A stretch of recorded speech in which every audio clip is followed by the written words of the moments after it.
Assalamualaikum dan salam sejahtera bersama-sama saya Yunus Sabri dalam Dunia 11 Pagi.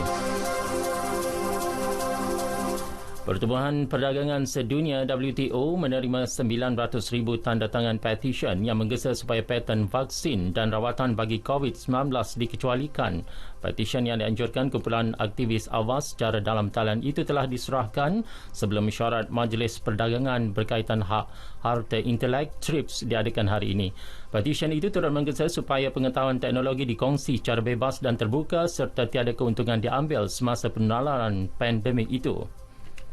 Sementara itu, COVID-19 dijangka tersenarai dalam 10 punca utama kematian tahun ini. Setakat ini, pandemik itu telah meragut 1.5 juta nyawa. Menurut laporan Global Health Estimates yang dikeluarkan Pertubuhan Kesihatan Sedunia, 3 punca kematian tertinggi pada 2019 ialah akibat penyakit jantung, strok dan penyakit paru-paru kronik.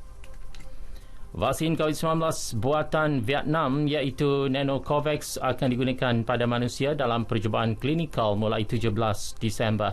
Pengarah Penyelidikan dan Pembangunan R&D pengeluar vaksin Domin Sai berkata, projek R&D vaksin itu telah dijalankan sejak Mac lalu apabila diuji pada tikus, hamster dan monyet serta menunjukkan hasil yang sangat positif.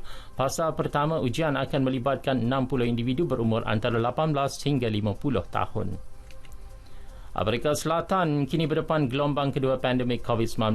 Menteri Kesihatannya, Zweli Khizi, dalam satu kenyataan memaklumkan hampir 7,000 kes baru direkodkan dalam tempoh 24 jam lepas.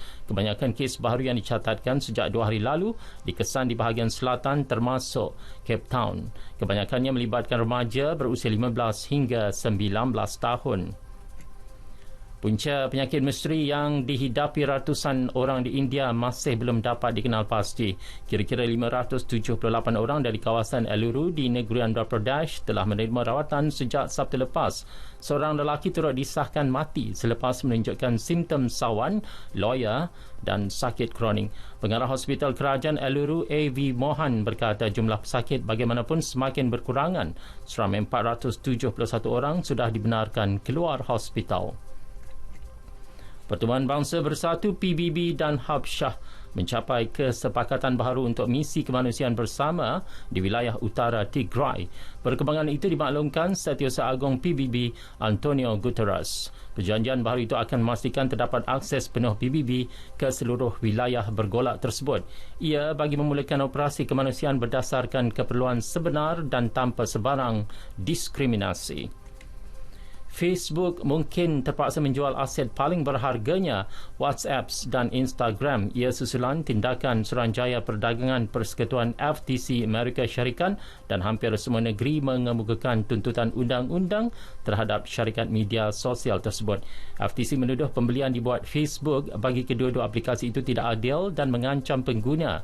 Kenyataan FTC memaklumkan pihaknya akan memohon perintah mahkamah yang antara lain menuntut penjualan aset termasuk Instagram dan WhatsApp.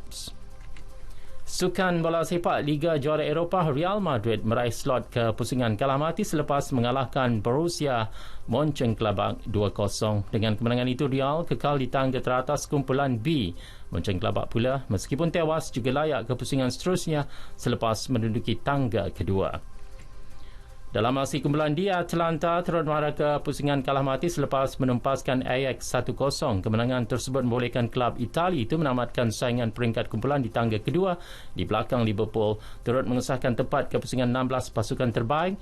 Atletico Madrid, kelab Spanyol itu menundukkan RB Salzburg 2-0 sekaligus menamatkan saingan kumpulan A di tempat kedua di belakang Bayern Munich. Sementara itu, Neymar menjaringkan hat-trick untuk membantu Paris Saint-Germain membelasah Istanbul Basaksehir 5-1 dalam perlawanan kumpulan H. 2 lagi gol PSG disumbangkan Kylian Mbappe. Perlawanan disambung semula awal pagi tadi selepas ditangguh semalam. Ia gara-gara tindakan pemain keluar padang kerana membantah pegawai perlawanan yang didakwa mengeluarkan kata-kata berunsur perkauman. Sekian berita yang disunting oleh Amy Noraliza Adnan dari Pusat Berita RTM. Jadikan amalan norma baru sebagai rutin kehidupan seharian. Bersama-sama kita cegah penularan COVID-19. Assalamualaikum, salam sejahtera.